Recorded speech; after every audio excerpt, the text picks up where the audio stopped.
The Screaming Staircase, Chapter 12. The following day dawned bright and clear. Pale November sunshine flowed through the kitchen window and extended cheerily over the usual breakfast clutter. Cornflakes boxes glowed. Bowls and glasses sparkled. Every scattered crumb and blob of jam was picked out perfectly in the morning light. The air was warm and heavy with the scent of good strong tea, of toast, fried eggs, and bacon. I wasn't enjoying myself at all. "Why, Lucy?" Lockwood demanded. "I just don't understand. You know an agent has to report any artifact she finds, particularly one so intimately connected with a visitor. They must be properly contained." "I know that. They've got to be put in iron or silver glass until they can be studied or destroyed." "I know. But you just shoved it in your pocket and didn't tell me or George." "Yes, I said I'm sorry. I've never done that sort of thing before." "So why did you do it now?" I took a deep breath.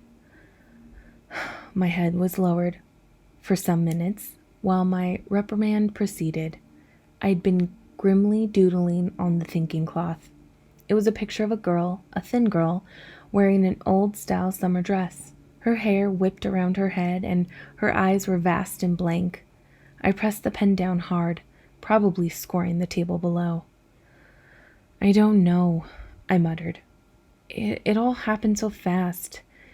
Maybe it was because of the fire. Maybe I just wanted to save something of her so she wouldn't be completely lost." I sketched a big black sunflower in the middle of the dress. "In all honesty, I hardly remember taking it at all, and afterward, well, I just forgot." "Better not mention this to Barnes," George remarked. "He'd be livid if he knew you'd absent-mindedly carried a dangerous visitor around London without proper precautions. It would give him yet another reason to close this agency down." Out of the corner of my eye, I watched him complacently spread another dollop of lemon curd on his toast bun. Oh, he was in fine fettle that morning. George, chipper as a ferret.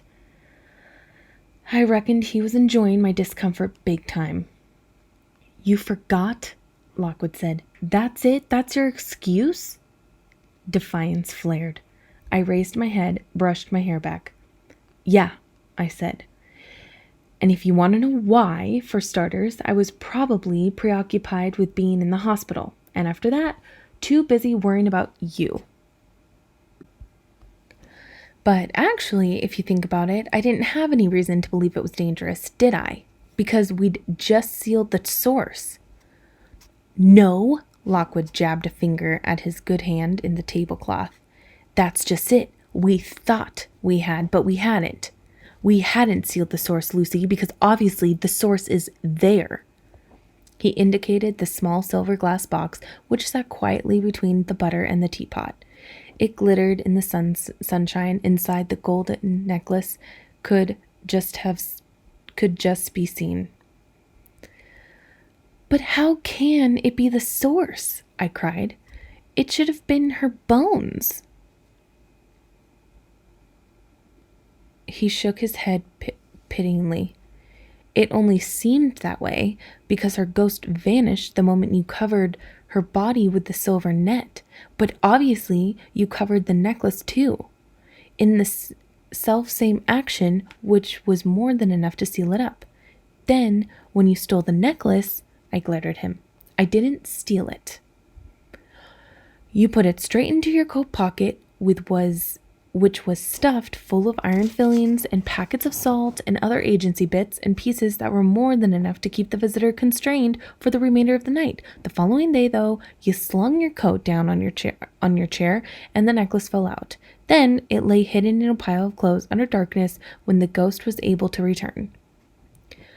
"The only puzzler is why it wasn't as fast or powerful as the previous night," George said.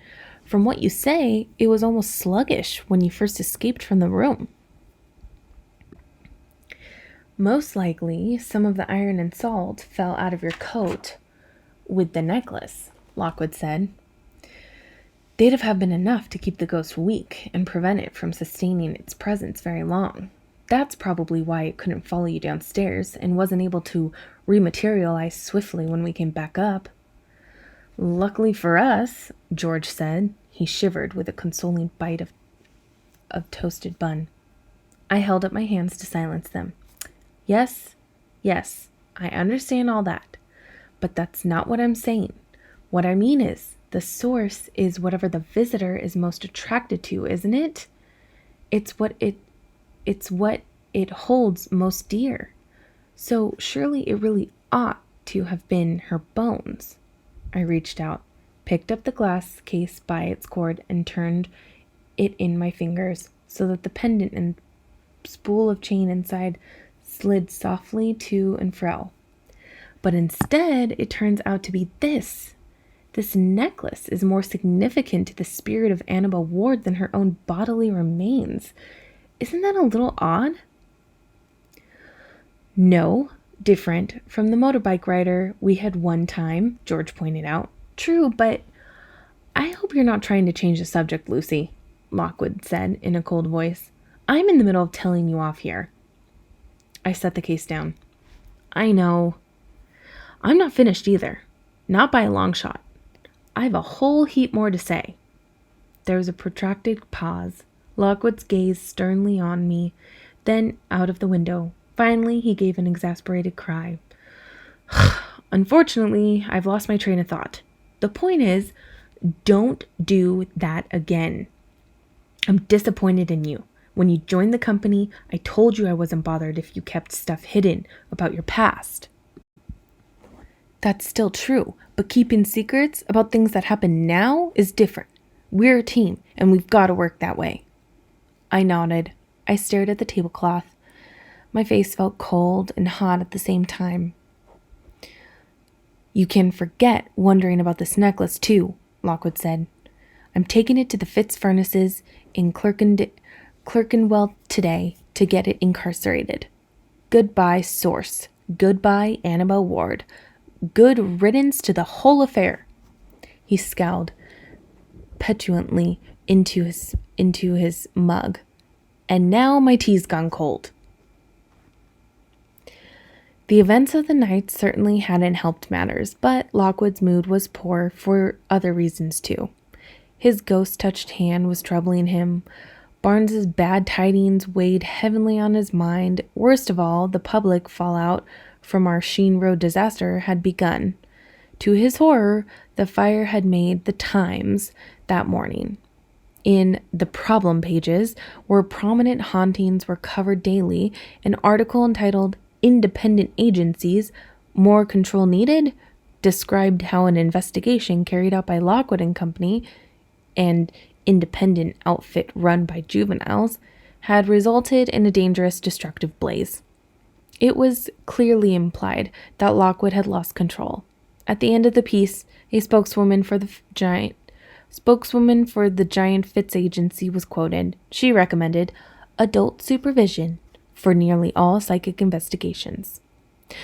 The repercussions of this article had been quick and definite. At 8:05 a.m., there'd been a phone call to the office, canceling one of our ongoing cases. A second call followed at 9 a.m. We fully expected several more. The chances of raising £60,000 within a month seemed remote, to say the least. Our meal tailed off into a frosty silence. Lockwood sat across the table from me, nursing his cold tea, flexing his injured fingers. Life was returning to them, but still had a bluish look. George shuffled about the kitchen, gathering plates and bunging them into the sink. I turned the glass case over and over in my hand. Lockwood's anger was justified, and that made me miserable. The strange thing was, though, I knew I'd been in the wrong, both in taking the necklace and forgetting all about it. I couldn't wholly regret what I'd done. That night in Sheen Road, I'd heard the voice of a murdered girl. I'd seen her too, both as she'd once been and as the wretched, shriveled object she'd become. And despite the fear and fury of the haunting, despite the terrible negligence of the vengeful ghost, I couldn't quite throw those memories aside. With the body turned to ashes, this necklace was all that remained of Annabel Ward and her life and death and her whole unknown story. And we were going to toss that into fires too. It didn't seem right to me. I lifted the case closer to my eyes, staring through the glass. "Lockwood," I said, "can I get the necklace out?" He sighed. "I suppose. It's daytime. It's safe enough now."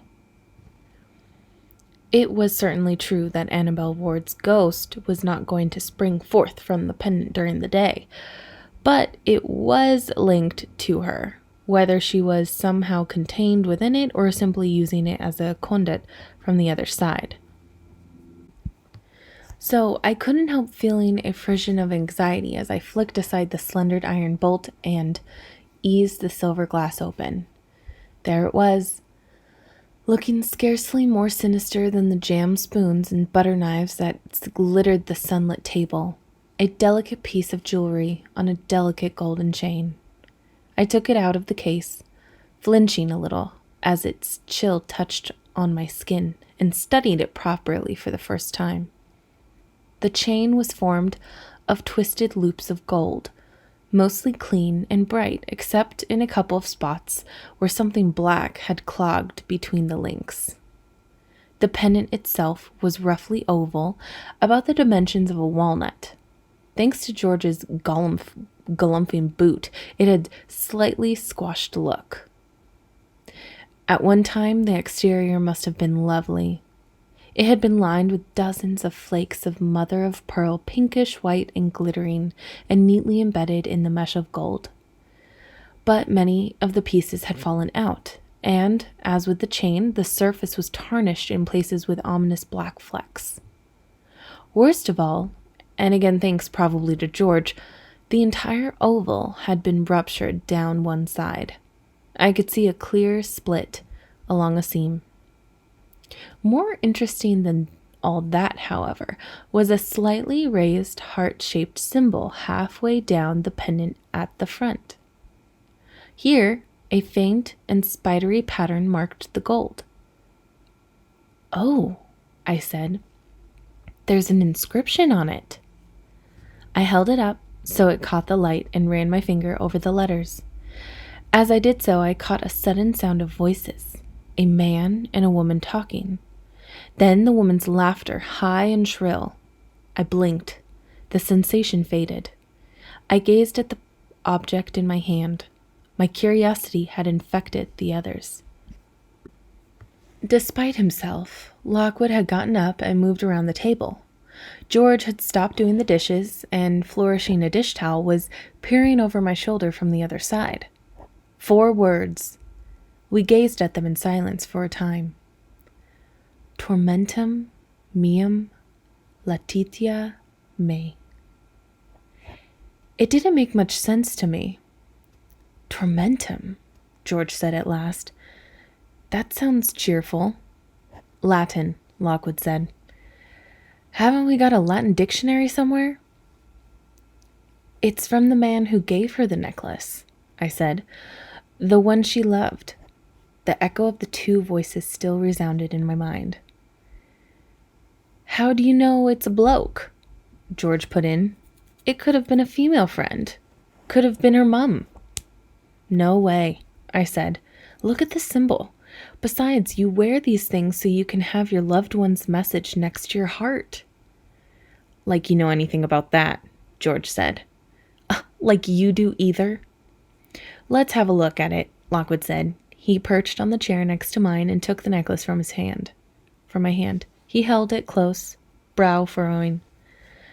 "Latin phrases, a loved one's gift, a long-lost girl." George flipped his damp dish towel over his shoulder and headed for the sink. "Bit of an exotic mystery." "Isn't it?" Lockwood said. "Isn't it, though?" We looked at him.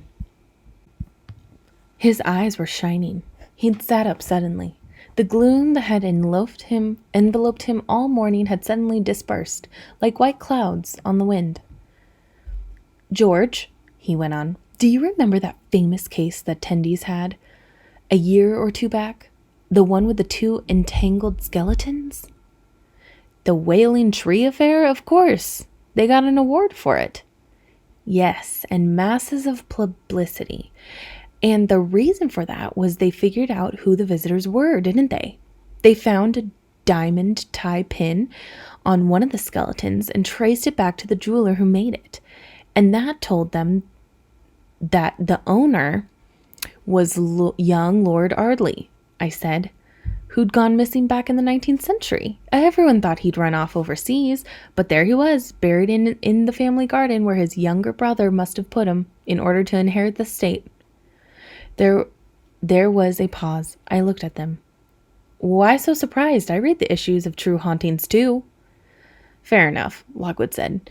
"And you're spot on. The point is, it was a great story, and by solving that old mystery, Tendings did very well. They became a more prominent agency off the back of it. They're fourth biggest in London now, so I'm just wondering," he trailed off, gazing at the locket in his hand, "whether Annabelle Ward might do the same for us?" George said. "Lockwood, you know how many visitors there are in London? Across the country? It's a plague. People don't care about the stories behind them. They just want them gone." "You say that, but good cases make big headlines," Lockwood said. "And this one could be good. Think about it. A glamorous girl, brutally slain and lost 4 decades, 2 tragic lovers, a small but enterprising agency that uncovers the truth behind the killing." He grinned at us. "Yes, if we play it right, we might make a splash with this. We could turn our fortunes around after all.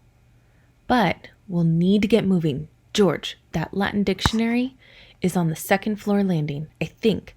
Mind bringing it down? Thanks. And Lucy," he continued, as George padded away, "maybe there's something you can help with too."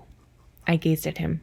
His transformation from the grumpy, woebegone figure of a few minutes previously was utterly complete. His movements were quick and light, his injuries forgotten, his dark eyes sparkled as he looked into mine.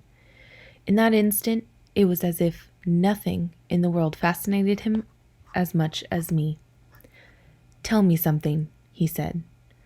"I almost don't want to ask this, given our experiences these last 2 days, but when you held the locket just now, I don't suppose you felt anything, did you?" I nodded slowly. "If you mean a psychic residue, yes, I did. Voices, laughter, not much. I wasn't trying." "And do you think," Lockwood said, smiling, "if you did try, you want me to see what sensations I can get?" "Yes. Isn't it a great idea? You might pick up something vital, a clue that we can use." I looked away, embarrassed by the intensity of his gaze. Sure, maybe. I don't know." "If anyone can do it, you can, Luce. You're brilliant at this. Give it a go." Moments before, he'd been promising to incarcerate the locket. Now it was the key to all of our troubles. Moments before, he'd been giving me a rollicking. Now I was the apple of his eye. This was the way it was with Lockwood. His shifts were sometimes so sudden that they took your breath away, but his energy and enthusiasm were always impossible to resist. I could hear George thumping eagerly around upstairs, and I too felt a sudden unbidden thrill, excitement at the prospect of uncovering the ghost girl's story, hope at the thought of maybe helping save the agency somehow. Despite myself, of course, I also couldn't help being flattered by Lockwood's words of praise. I sighed heavily. "I could try," I said, "but I can't promise anything. You know that with touch, it's normally just emotions and sounds you get, not concrete facts. So if..." "Great! Well done." He pushed the pendant toward me along the table. Can I help in any way? Would you like me to make you a cup of tea? No, just shut up and let me concentrate. I didn't pick it up at first. This wasn't, after all, something to do lightly. I'd already had ample evidence of the ghost girl's wrath and hatred. I knew her fate had not been a pleasant one. So I took my time. I sat looking at the pendant and the coil of chain and tried to rid my mind of thoughts as best as I could. I set aside all the rushing, garbled feelings of the day-to-day. At last, I took it in my hand. The cool of the metal sank through me. I waited for any echoes that might come. And very soon, they did come, same as before. First, a man and a woman talking. The woman's high-pitched laughter, the man's voice joining her as one. Then, a sensation of fierce joy, of passion shared. I felt the elation of the girl, her feverish delight. A great bulb of happiness spread out to fill my world. The laughter changed, became hysterical in tone. The man's voice grew harsher, the sound twisted. I felt a cold, sharp jolt of fear, and then at once the joy was back, and all was well, well, until the next reversal, until contentment curdled, and the voices rose once more in anger, and I was sick with jealousy and rage. And so it went on, back and forth, the mood swings flashing past, like I was on the merry-go-round in Hexham as a kid, the one time my mother let me go, and I was full of joy and terror mixed together, and I knew I couldn't get off, no matter how I tried. And all at once came sudden silence, a cold voice talking in my ear, and a final blaze of fury that ascended to a desperate shriek of pain, a shriek I realized was my own. I opened my eyes. Lockwood was supporting me in the chair. The door burst open. George pelted into the room. "What the hell's going on?" he cried. "Can't I leave you two alone for 1 minute?" "Lucy," Lockwood said. His face was white. "I'm so sorry. I should have never asked you to do that. What happened? Are you okay?" I don't know." I pushed him away, and in the same motion dropped the pendant on the kitchen table. It rocked there briefly, glittering. I shouldn't have done that," I said. It's too strong. It's completely bound with her spirit and her memories. I felt I was her for a moment, and that wasn't nice at all. Her anger is terrible." I sat quiet for a moment in the sunny kitchen, letting the sensations peel away from me like fading fragments of a dream. The others waited. "There's one thing I can tell you," I went on at last. "Maybe it's what you were after, Lockwood, and maybe it isn't, but it's something I do now know for certain. It came through in the emotions loud and clear." I took a deep breath, looked up at them. "Yes?" Lockwood said. "The man who gave her this necklace, he's the one who killed her too." End of chapter 12.